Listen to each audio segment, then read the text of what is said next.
John, you've just seen your team lose in extraordinary circumstances 2-1 with almost the last kick of the ball. Must be a tough one to take. Yeah.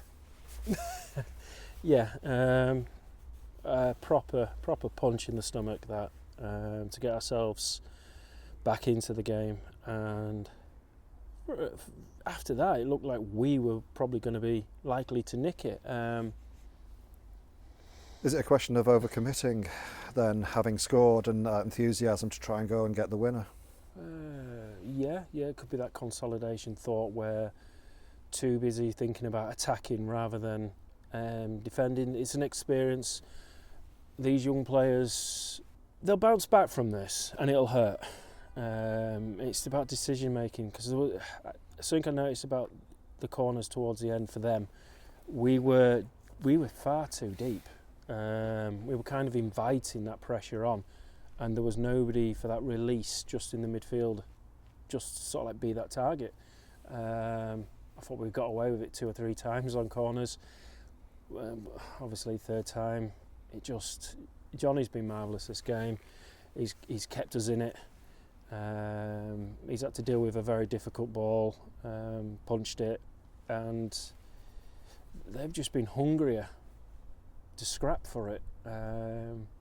It's a question of probably being a little bit unfortunate with making the initial save and then almost like a little bit of pinball in the box, and you just got the feeling that at some point it's going to drop to somebody. Yeah, I mean that if I could try to capture that for the players, to sort of like say that when we have an attacking corner, just got to make it busy, be frantic, rather than just be too polite. They weren't. They were frantic. They wanted to score, and I mean, look how much it meant to them. First half, it's fair to say that the visitors probably were the more dominant team.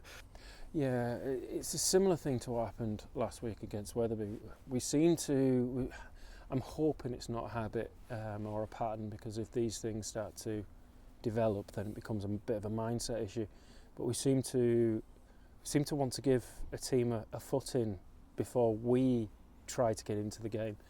And that 45 minutes, it was better than the previous week, but the shape wasn't there. And that kind of caught us, because the goal that they scored, literally the guy ran straight through midfield. The pitch is not, it's chewing up. It's hard to get a foot in on it, but if you gamble and you just be a bit brave on the ball, it shows you with them scoring that goal. So going in at half time 1-0 down, I was close to showing the players a different side of me, but only because this constructive niceness sometimes has its expiry date. But like I explained to them, we win together, we lose together, and it's not a blame game. We're all in the same boat. Second half came out a lot more positive. I mean, they carried on a little bit for the first, say, 5 minutes, how they'd left the first half. But then you started getting into the game, you started creating chances, and you're unlucky not to score before you did. You'd had a few chances that had their defence and certainly their goalkeeper scrambling. Yeah, on other days we would have probably buried those chances. It could be a confidence thing, belief. Also just bad luck. I mean, there was one shot, it ricocheted off the defender, hit the bar and went over, and then you didn't even get the corner from it, where it was obvious to, I think, everybody in the ground, bar, I hate to criticise a referee, but everybody bar the referee was saying corner, and couldn't believe when he pointed to the goal kick. I'll quote Jose Mourinho: if I speak, there'll be trouble. I obviously don't think that West Yorkshire will clout me like the UEFA or FIFA do, but the referee's got a very difficult job. I appreciate that. There's only one pair of eyes, isn't there, on the game? It's difficult, and it's easy for us on the sideline to say, well, that should have been that.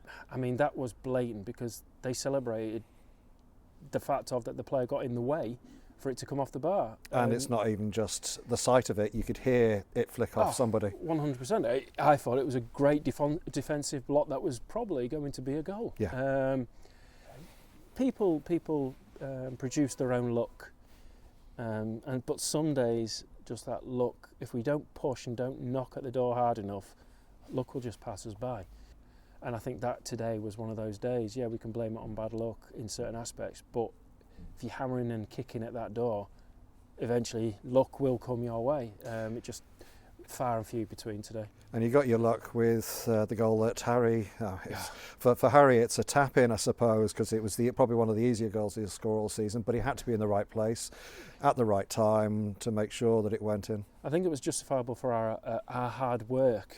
We didn't show it enough in the final third today. But in that aspect, we got the overloads, we created a bit of panic, and to be honest, two players could have slotted that in, but Harry just in front of goal, you wouldn't want it to fall to anybody else. Calm and composed, right attitude, picked up the ball, let's get it back. Do you think he actually picked the ball up too quick and reset too quickly? Or do you think it's about right, that's what you'd want to see? From my perspective, that attitude is probably correct in the manner for that player, that individual. He knows as a team we've played below par, so his thinking of get the ball, let's run back, is a case of, look, the game's still to be won. In hindsight, we can all say, well, maybe we just needed to take a few minutes and then just recalculate. But that hunger, you can't, as a coach, turn around and say, no, don't get the ball. Yeah. It's more the fact of maybe just, no, I think it was right. Yeah. In the circumstances, we were playing not up to our level. Yeah, you were becoming more dominant at that point. Yes. The reason I asked the question is that you're looking at game management and you think to yourself, for most of the game, you've been 1 goal down. Last few minutes of the game, you get an equaliser. That's about game management, making sure that you finish the game with something. Yes. And with the unknowns of things like injury time being added or additional time that's being added to a game, you know you can sometimes get sucker punched if you go too hell bent on trying to win the game from that point. Yeah, I mean the game was in the balance. I think we scored in the 86th minute, and then I was told I think we had 10 minutes of added time, and we played 13. Unsure where that came from, but again, you got to trust the referee.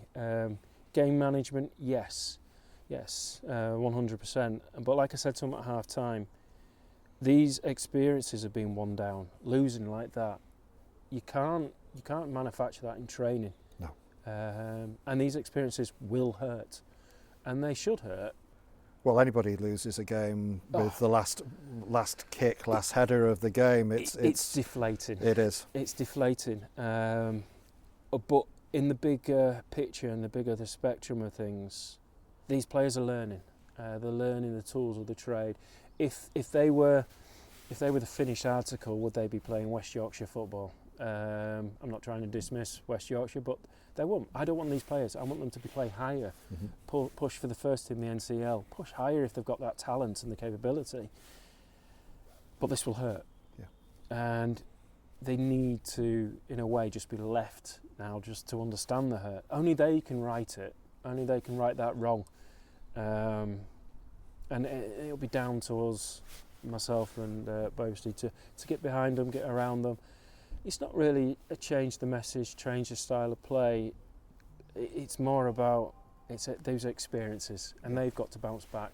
Game management is 100%, but I don't think there'll be anybody. I wouldn't think there'll be anybody at football at home that'd settle for a 1-1. I would expect them to want to go out to get the victory at home, and that sense of pride. So we rolled the dice. It came up for Kellingley, and well done to them. They made a game of it, and obviously I wish them well. They've done the double over us this season, 2-1 in both, and yeah, this will hurt.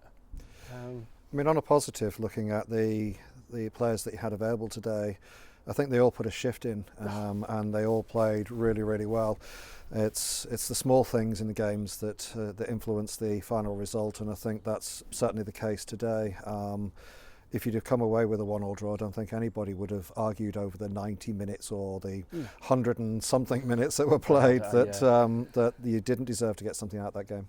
Yeah, no, I can't. I'm not gonna blame players. I'm not gonna fault players. I asked them to, if they put their effort in and they give what they think they can give and give all they can give, I can't ask for any more.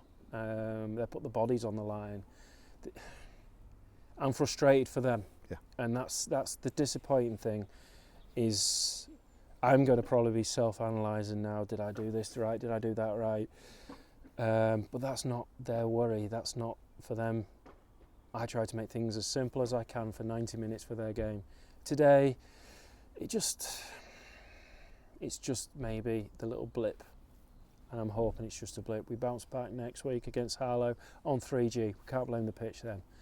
You're never going to get a truer surface. And when you played them earlier this season on 3G, the first half you were dominant. So there's plenty to look forward to there, I suppose. They'll be a very dangerous side. They'll hurt us if we allow them. Mm-hmm. It's just, like trying to put the finger on it. I think we could spend hours analysing the game, and I just think sometimes you just got to just put a stop to it and go, we progress, we move on, we take the lessons from this. It is game management. Through the 90 minutes, I feel it's game management. It's not rushing things. That was a message at half-time. Be composed. Mm-hmm. We were just trying to force things, and that just did our undoing too many times. Well, I suppose the one good thing that you do have in your favour is you got the points in the table at the moment. I appreciate that other teams have got games in hand, but sometimes it's better to have those points and be where you are, which is fourth, I think it is, in the league, or third in the league. That'll probably change now. I know, but I mean, it's nice to have those points and be there and say we've got those points, rather than be looking at games in hand and saying we need to get points. Yeah, I mean, for me, we're not in our true position. Yeah, there's talk of, well, we're in the playoff, or we were in a playoff position. Or, to me, I'm not concentrating on that. I'm concentrating on stability and keeping them in this division. To me, we're short, I would say, of maybe 6 points to then be starting to feel maybe we're safe. We're not safe. Under no illusion do I feel like we're safe. Like you say, there's teams around us that have multiple games. We've got the next 2 weeks, we've got 2 games, and then we could end up missing games because we've only got 6 left from today. And unfortunately, if we don't get those points on the board, we will literally be sat there watching other teams pick up points. And I don't really want for this group to be feeling like with 3 games left that they're fighting for their lives. Right. This is the time now to pick up the points. I'm grateful that we've picked up 10 points, 3 wins and a draw. So we've picked up 10 points out of a possible, I'm quick doing maths here, it's probably 7 games out of 21. Mm-hmm. To me, is that good enough? Not for this set of group of lads, no. But it's, as I said, you've got the points on the board, you're sitting there, target another couple of wins. You should be able to stay in the league irrespective of any of the results that the other teams make. So you must be pleased having, as you say, picked up 3 wins and a draw. It's a little bit of a downer having lost a game, but as you say, always next week. Through tough times, we learn more. Through adversity, we learn more. And you learn nothing sometimes from a victory. From a loss, you learn the most. So I hope the players view this as a gift.